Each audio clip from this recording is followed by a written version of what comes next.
Hello guys, welcome back to Dark Angels Intuitions. Welcome back to my channel.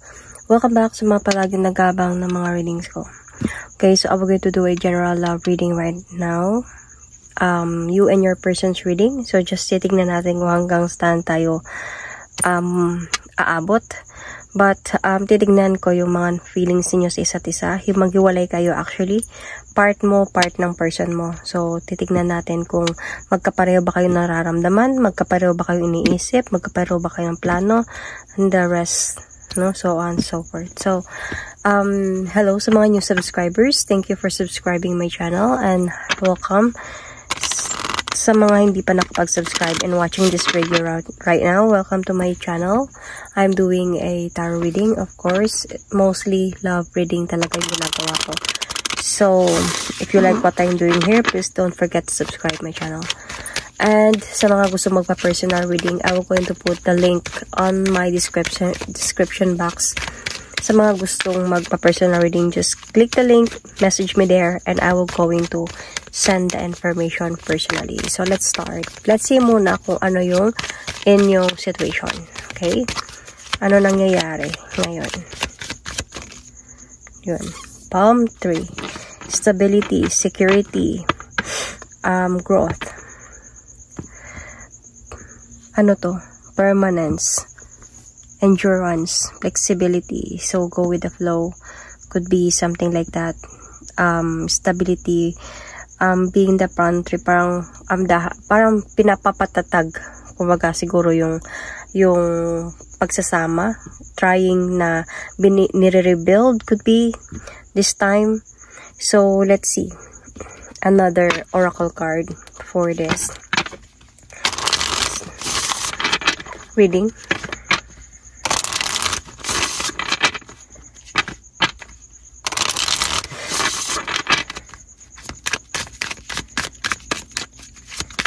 So, ano yung lalabas dito?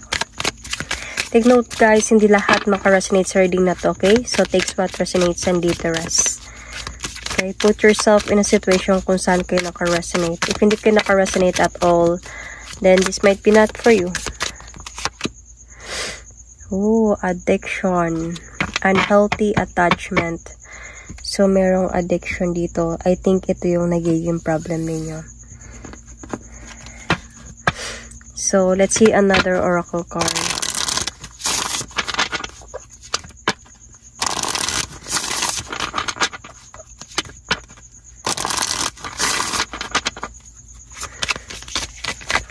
This is a timeless reading.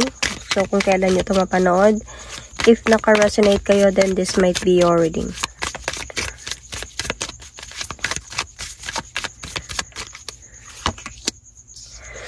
Truth, expression. So, katotohanan. And, I think, isa dito sa inyong dalawa is parang hindi kayang mag-hide ng katotohanan. Nasasabi talaga yung totoo, yung nararamdaman. So, kaya nangyayari yun. So, let's start. Ang bigat nito. Hindi naman mabigat, malaki pala. Sorry, hindi ang bigat, ang laki. My old cards. One of my old tarot cards. Anyway.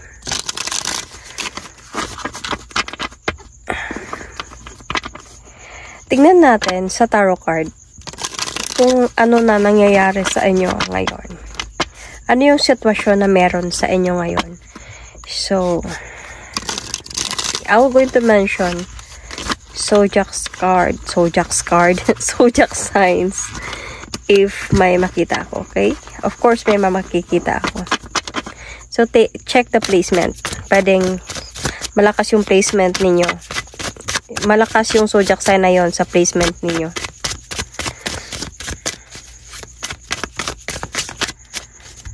Wait lang.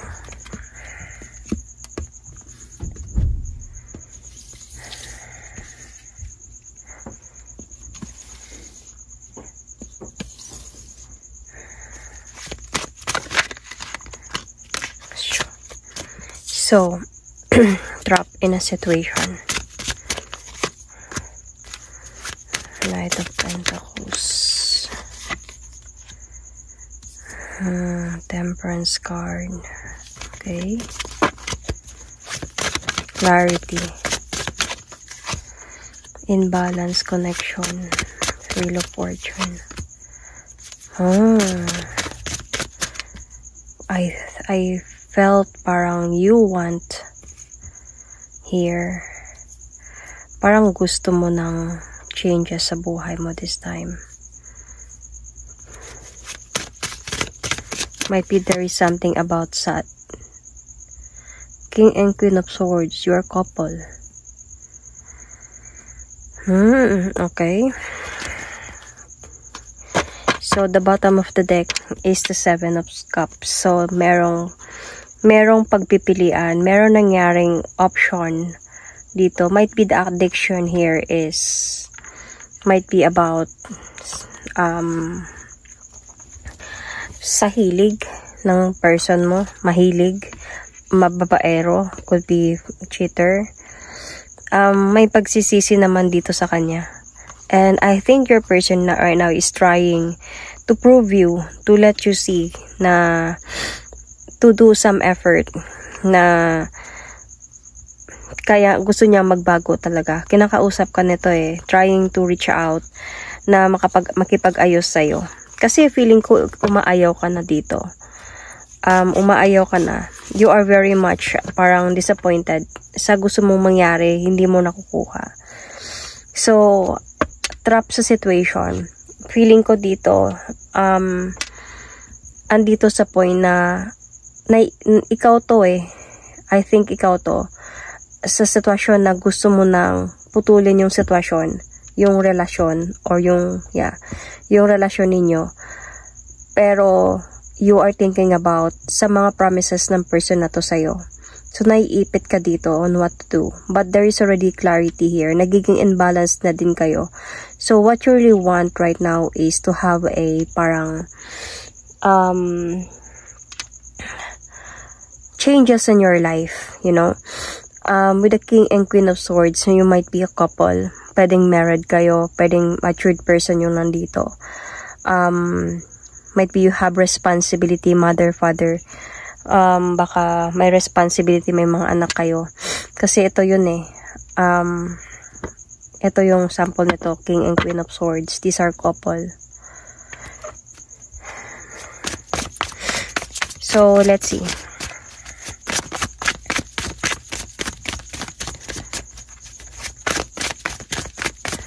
Ano yung nararamdaman ng person mo about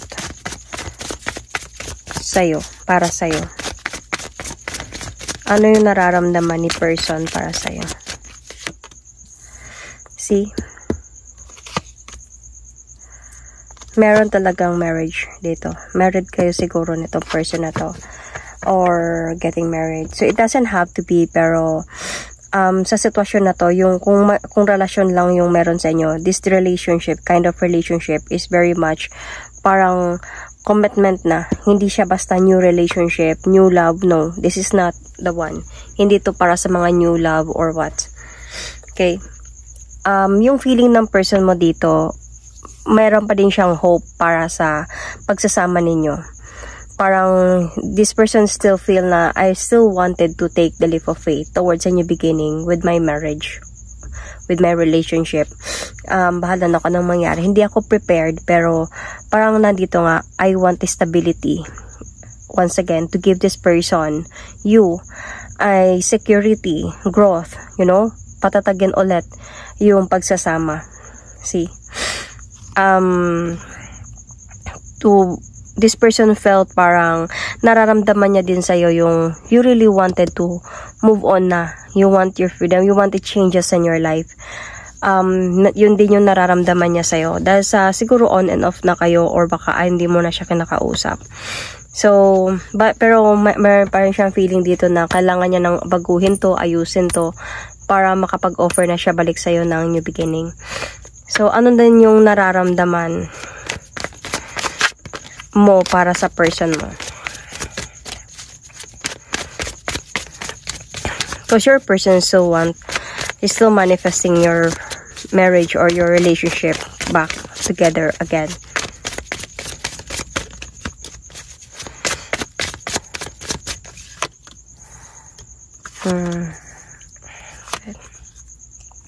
Marriage. Okay, so feeling ko dito sa connection na meron kayo ay sa feelings mo para sa person mo.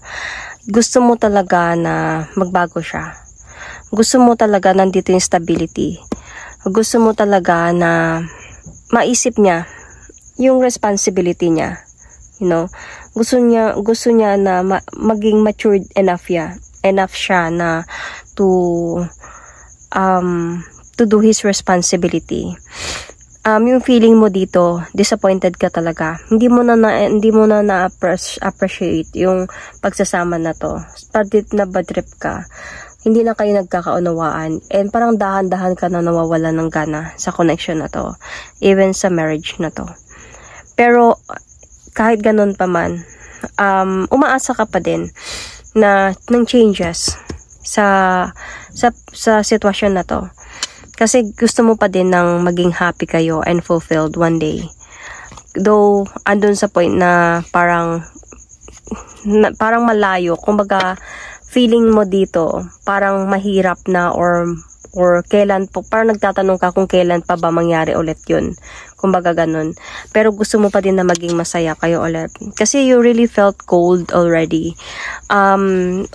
Because of sa fights ninyo, may ego yung person mo, nag-aaway kayo, and might be there is also third party involved with the addiction. So, unhealthy attachment. So, ibig sabihin, there is really a third party involved here. You know? Kasi nandito yung addiction. Kaya naramdaman niya yun sa'yo na parang dito feeling niya kanina, 'di ba, na parang gusto mo nang mag-move on, gusto mo na mag-solo to move forward towards your goals, but then andito ka din na nawawalan ka na kasi ng gana dito. So let's see ano yung possible na gusto niyang sabihin para sa'yo. Ano yung gusto niyang sabihin sa'yo?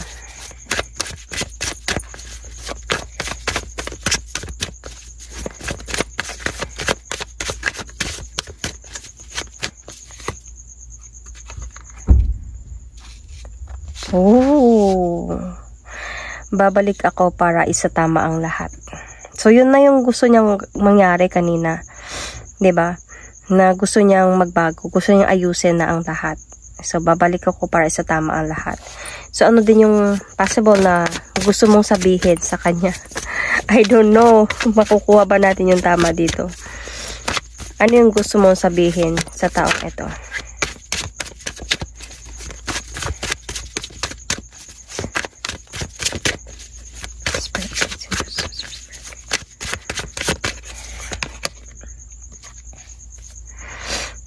Oh, nagsisisi ako sa ginawa ko sa'yo.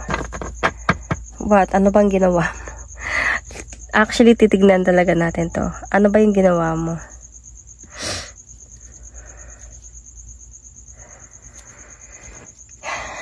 Let's see.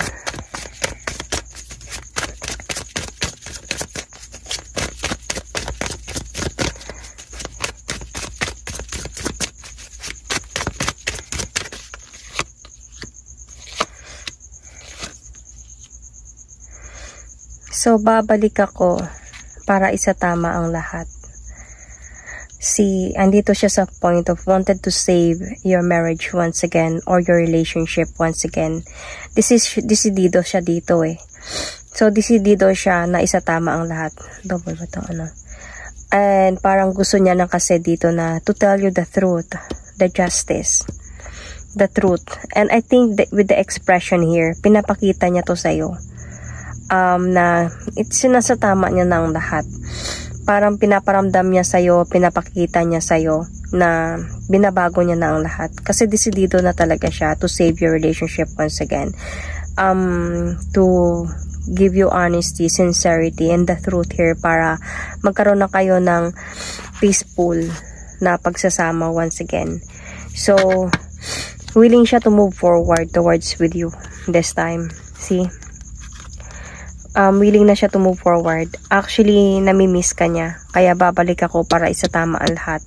So, namimiss ka talaga ng person na to. And babalik siya para ayusin yung, could be yung marriage ninyo, family ninyo dito. At ayusin yung mga nawasak sa inyo. So, ano yung nagsisisi ako sa ginawa ko sa'yo? Let's see about this. Ano to? Baka yung addiction sa part mo, ha? Tignan natin. Tignan natin.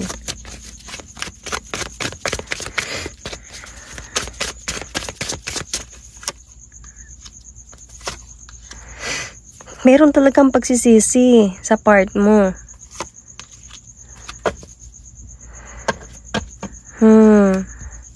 So, I can see nagsisi ako sa ginawa ko sa'yo. I think yung pagsisi mo sa ginawa mo, yung sacrifices. So, yung sacrifices dito, yun yung nagsisi ka kung bakit mo ginawa yung mga sacrifices, yung yung patience, yung pagtitiis, 'di ba? Yung pagpapatawad lagi siguro before, kasi may addiction na dito, ibig sabihin hindi lang to isang beses na ginawa niya.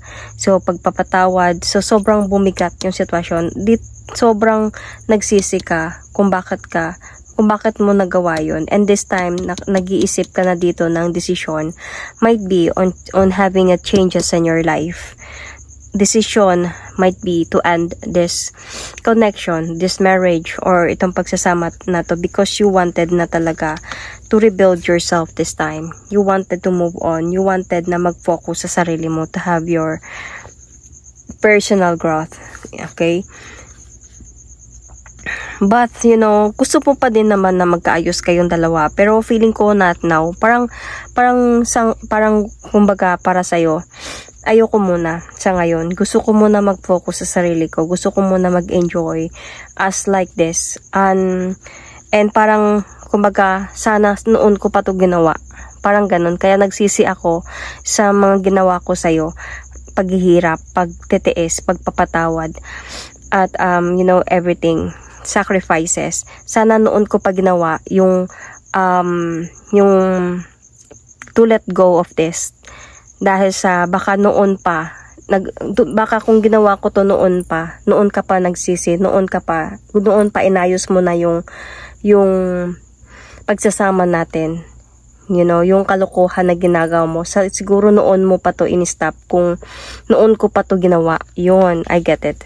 So, parang ganun sa point na yun yung gusto mong sabihin sa kanya dahil sa siguro noon sa mga ginagawa niya sa'yo, addiction noon, itong panloloko niya sa'yo, addiction, I really can sense addiction about woman. Hindi to basta, but this is any addiction, could be unhealthy attachment. This is about third party. So, being cheater could be. So, tiniis mo siya, pinapatawad mo siya, bumabalik siya sa'yo, tapos nag-aaway na naman kayo, pinapatawad mo na naman siya. Nagsasacrifice ka, nagtitiis ka, may patience sa'yo dito. So, kung noon niya pa ginawa tong decision na to, na umalis, na bumitaw, siguro, noon pa niya ma-realize na kailangan niyang ayusin yung family niya ba, yung marriage niya, yung pag-ayos. Kasi ngayon, ito yung pinapakita niya sa'yo eh. Ngayon na bumitaw ka na, ngayon na ayaw mo na, ito yung gusto niya mangyari ngayon, na magkaayos kayo, decision niya na magkaayos kayo ulit, at pinapakita niya sa'yo yun. Ginagawa niya ang best para wag ka lang umalis, or para bumalik ka lang, kumbaga. You know, kasi I think meron na sa inyo ditong separation or partial separation. So, kung noon mo pa ginawa to, parang para sa'yo, noon pa sana to nangyari. So, noon pa sana kayo parang ganun. Pero alam mo, meron talagang reason kung bakit nangyari to sa ngayon lang. Meron reason kung bakit naulit to before. Kasi kung hindi to naulit, you will never realize, you know, your worth could be. Hindi ka mapapagod. So, naulit, kaya napagod ka. Kaya na-realize mo to. So, dito naman sa part niya, na-realize niya to nung time na napagod ka na, nung time na bumitaw ka na at hindi ka na talaga nakipag-usap sa kanya at pinapakita mo na talaga sa kanya na let go na ako. Dito niya din na-realize yung worth mo. So, kung hindi yun naulit ng naulit, walang pagod doon. So, walang realization doon. So, meron talagang reason kung bakit nangyari yung mga pag-uulit na pag-uulit, yung cycle na pag-aaway, pagbabalikan, pagloloko, until sa point na humantong kayo sa ganito. So, let's see. Kasi noon mo pa to iniisip yung pagdedesisyon.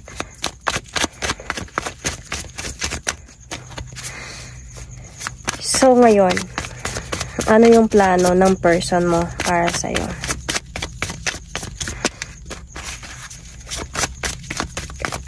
At except sa mga plano niya na bumalik, ayusin. So, ano yung plano niya?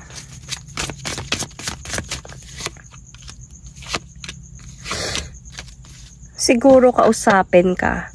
Even if in confrontation, even if mag-away pa kayo, parang gagawin niya kung ano yung gusto niya mangyari. So, andun sa point na yes, medyo confused siya. Pero plano niya talaga na bigyan ka ng stability, security, growth. Sa pamilya na to, o sa pagsasama na to. Parang alam ko yung ginagawa ko at gagawin ko ang lahat at walang makakapagpigil sa akin. Kumbaga babalikan kita, ayusin ko to at walang makakapagpigil sa akin kahit awayin mo pa man ako, magkagulo pa man, ano man yung mangyari, gagawin ko ang lahat para maging masaya tayo ulit. So para mabuo tayo ulit, kasi andito yung 10 of Pentacles. So para matupad ulit yung mga pangarap natin. So, para magkaayos tayo ulit. So, gagawin niyang lahat, honestly. Kaya nagpo-focus siya dito. Ito yung plano niya. Come what may, magkagulo man, mag-away man kayo, ma-confuse man siya, or ikaw, gagawin niya pa din ang lahat. Ito, para mabuo kayo ulit. So, ikaw, ano yung plano mo?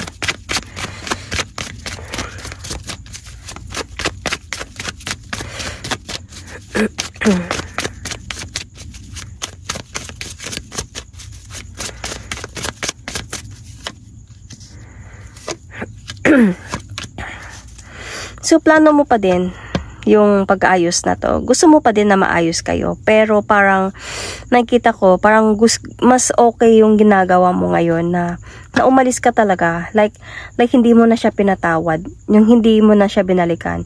Sa next thing na pagsusorry niya sa'yo. Dahil dito siya talaga nagpursigi ng pagbabago. Pero mayroon ka pa din plano na, maayos pa din kayong dalawa. Maayos pa din yung family ninyo if you have a family. Parang yun pa din yung katotohanan dito. Na gusto mo pa din na mabuo kayo ulit.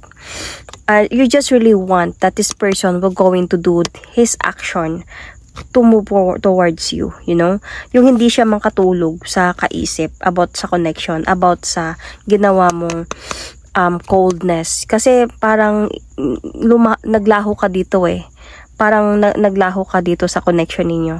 And dito talaga siya naka-realize. Pero you still love this person though. You still love this person and willing ka pa din na to fight for this. Pero you just really want this person to learn his lesson. Kaya nakipaghiwalay ka talaga dito. So, you really want lang talaga na i-prove niya sa'yo yung pagmamahal niya sa'yo. Bilang asawa ba or partner in life. So, yun. Pareho pa din kayo ng plano. Anyway, so ano yung kailangan nyong malaman?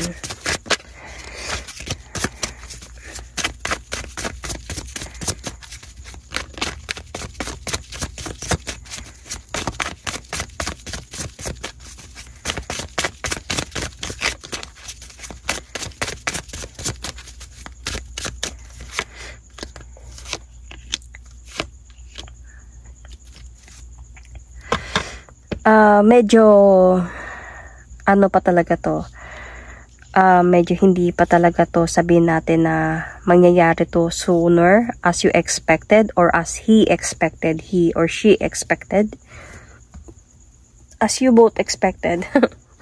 Hindi pa talaga to as sooner.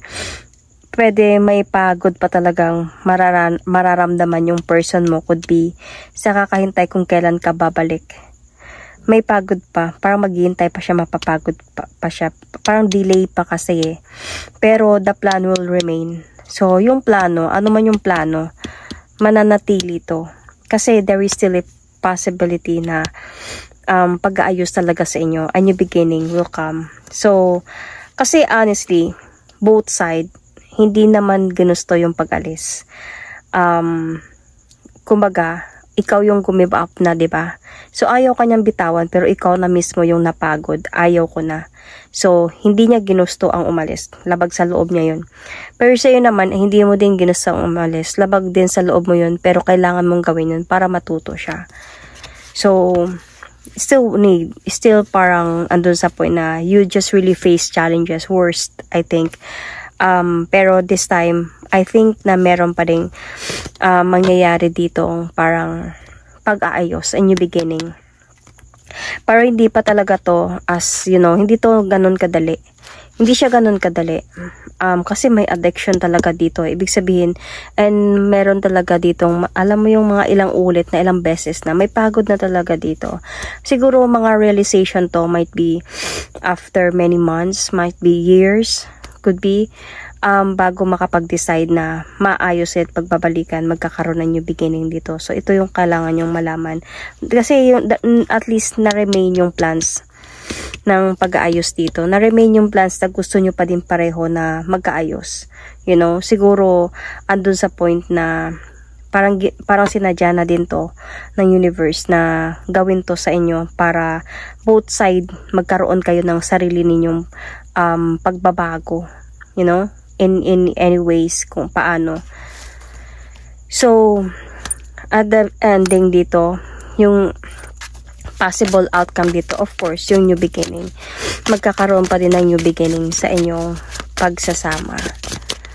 Kahit ganito, see, you might really meant to be with the Two of Cups here. So magkakabalikan pa din kayong dalawa.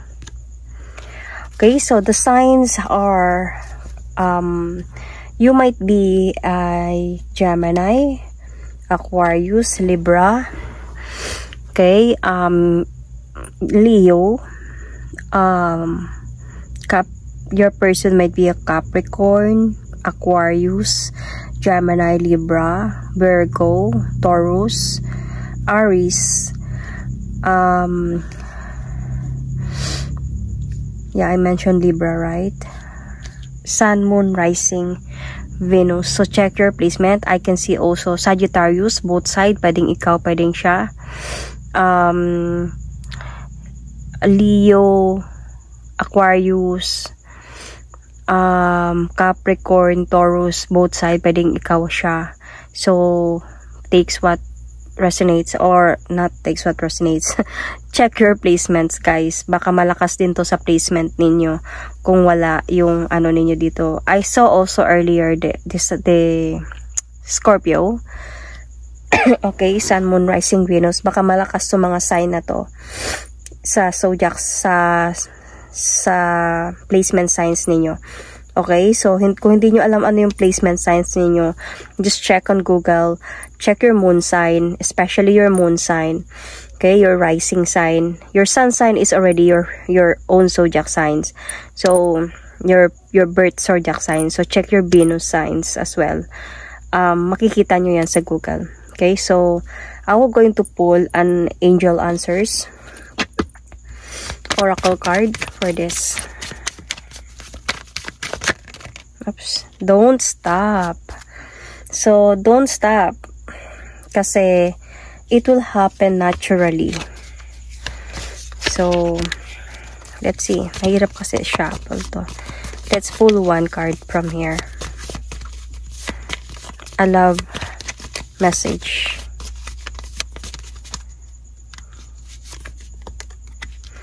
Manifesting miracles. Your dream is soon to become reality. Trust your heart and continue to follow its guidance. So that is my reading for you. Thank you and God bless.